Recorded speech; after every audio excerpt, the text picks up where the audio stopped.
The following podcast is a deep, shallow dive production. And you're going to love it. Okay, let's go.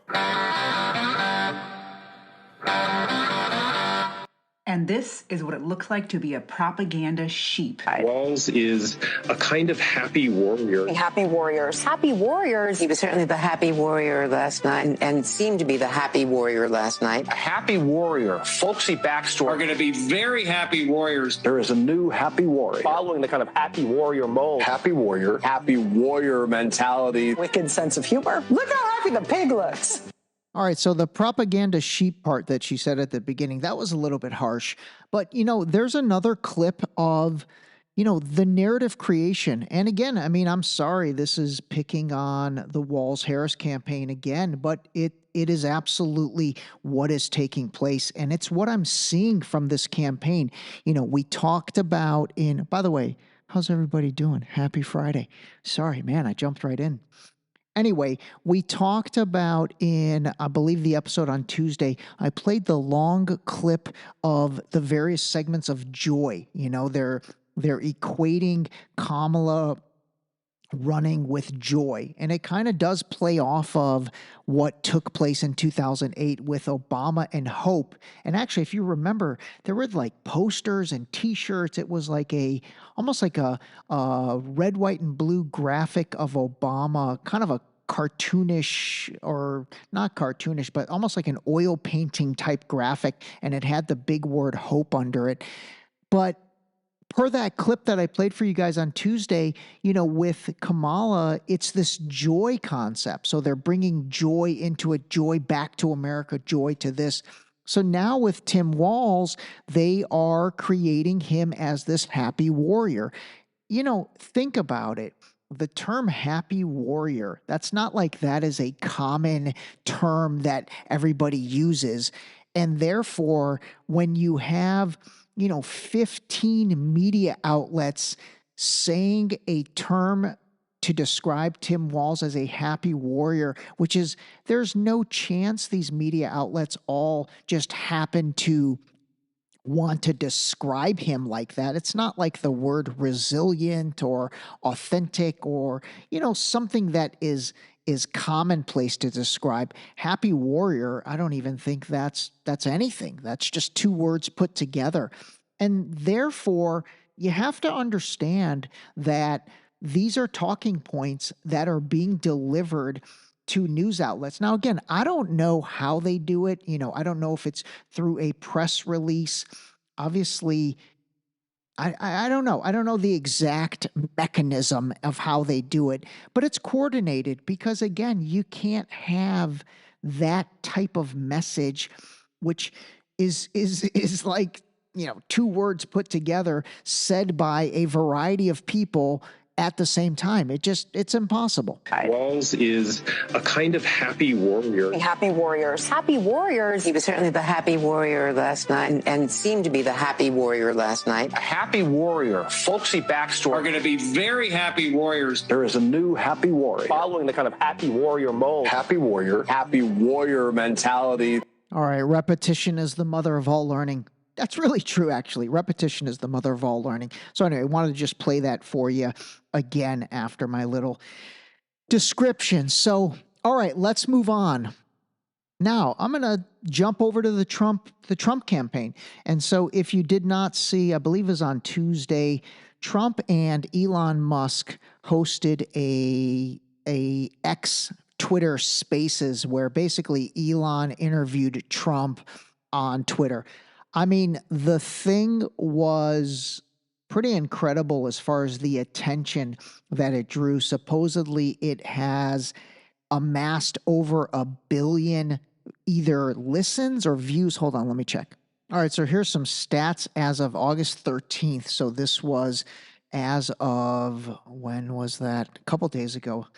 And basically, it says 25 million X users listened to the entire interview from start to finish. The total number of impressions reached was 2.9 billion and still growing. From start to finish, there were roughly 1.5 million concurrent listeners during the live. Let's see. President Trump's post generated 187 million views. And then Trump's War Room interview related content was reposted on the X platform, and it has garnered 227 million impressions to date. Also, there was over $1 million raised from the link created specifically for the X Space interview with President Trump. Anyway, so obviously, huge amount of interest took place with that. Now, let me give you my thoughts, because I did listen to all of it. I didn't listen to it live, but I listened to the recording. And, on the good side, I think it's incredibly good, whether it's Trump or Kamala or anybody for that matter, to be interviewed outside of mainstream media. Okay. And the reason is because, when Trump gets interviewed, it's just combative. When Kamala, she doesn't really do interviews. She actually literally, this is pretty crazy, she has not done press interview since being nominated. That's pretty bad. She needs to do some press interviews. But regardless, I don't like the combative nature. So I do like to have, these folks and really everybody honestly give us their real thoughts. So that's the good. I did think it was positive to do it. The bad was, again, I'm going to give the same criticism of President Trump that I always give, and that is that he just needs to get into the policies more. He needs to stop with the patting himself on the back or really even trying to talk about the negative things that the other side is doing, and focus on the policies, focus on the plan. Honestly, I posted this on the Deep Shallow Dive Instagram page, and it got a lot of attention. But it's like, where do you stand on inflation? Where do you stand on healthcare? Where do you stand on the U.S. border? Where do you stand on U.S. energy? Where do you stand on Ukraine? Where do you stand on Gaza? There's a bunch more that we can add to that. And gosh, I don't know if I already read this on a previous podcast or not. I seriously, between all of the postings on the various social media platforms and then these episodes, everything runs together as far as where I've talked about things. But I guess repetition is the mother of all learning. So it doesn't hurt to rehash it. But again, my point is that, whether it's Trump with Elon or Trump with the media, he needs to just focus on policies, give us policy answers. And I'm telling you, either candidate, if either one of them would be ironclad focused on that versus the name calling and versus, basically just the back and forth, I think it would be such a huge win for him. Again, if I was either one of those two, and any question that I'm asked, if it was not a policy question, I would say, you know what? I know you want me to sling mud at President Trump, or I know you want me to sling mud at Vice President Harris, but I'm not going to do that, okay? I'm going to talk about inflation today. I'm going to talk about the U.S. border. I'm going to talk about what's going on in Gaza and Palestine. I would literally not answer any question that any reporter asked me if it wasn't a direct policy question. Think about that. And with social media these days, if that's all you're giving people to repost and remix and go viral, that stuff's going to go viral. It absolutely is.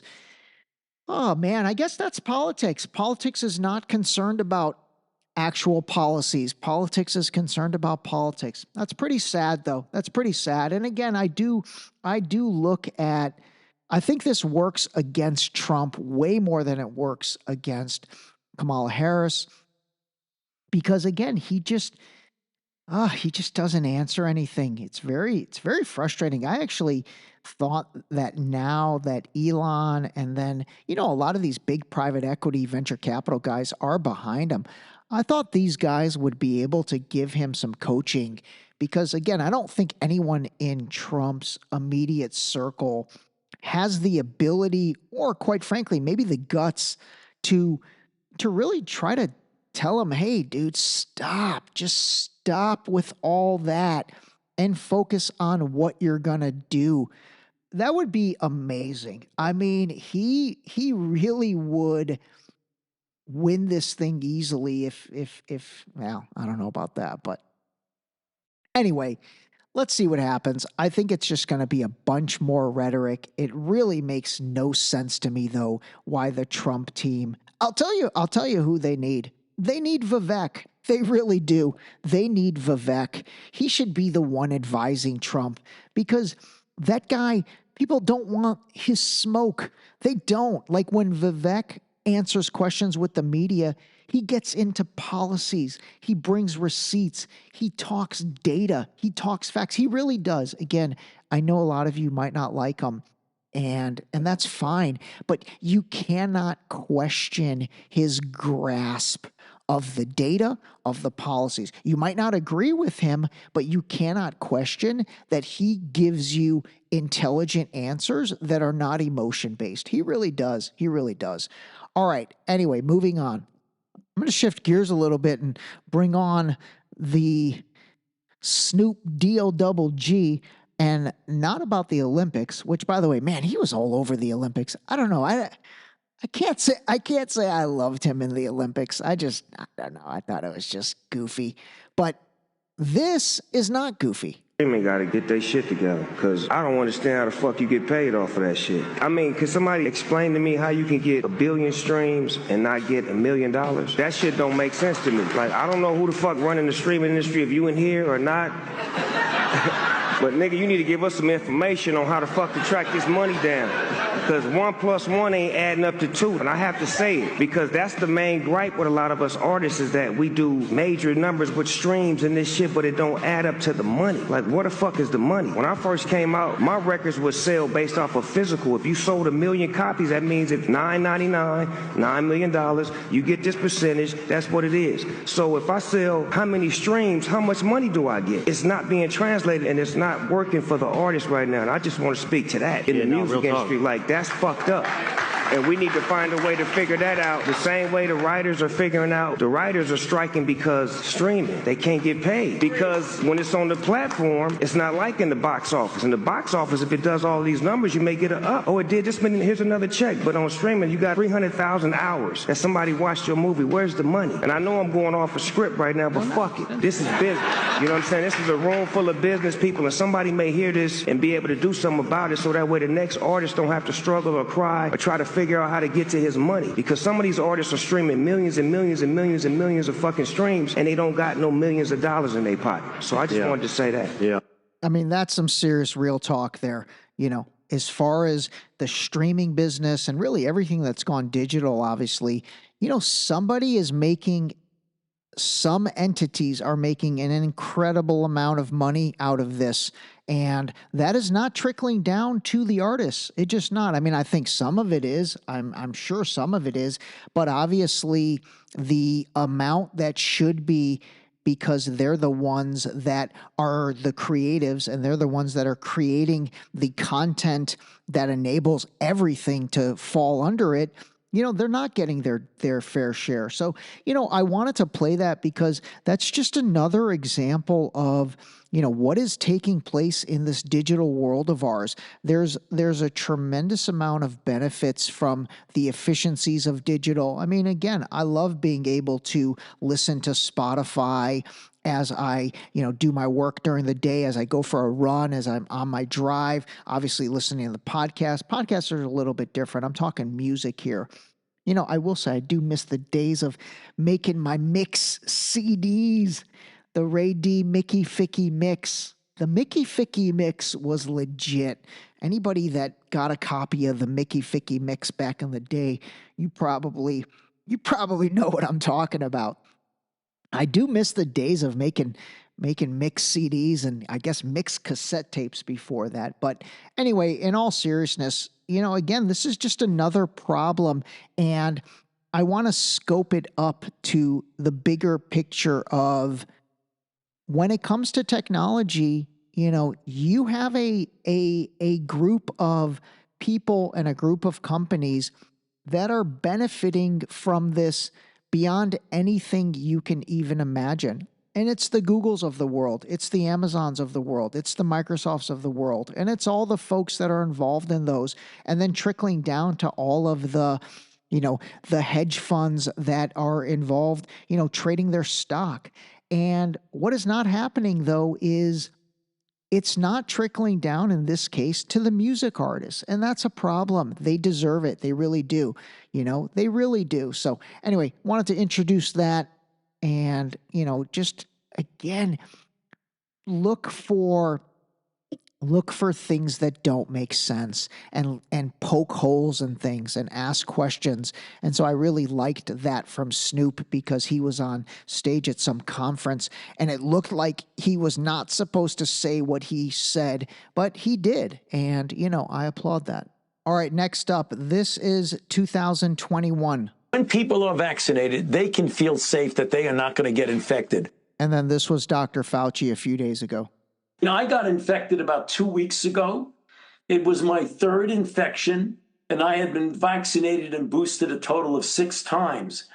Anyway, think what you will of that. I'm not going to even really comment, but I did want to play that because this is interesting. So if you remember, gosh, maybe it was, I don't even remember when it was, but remember monkeypox all of a sudden got a lot of notoriety is probably a couple years ago, or yeah, I think it definitely was a couple years ago. Man, the last 4 years, it's hard to remember what took place when.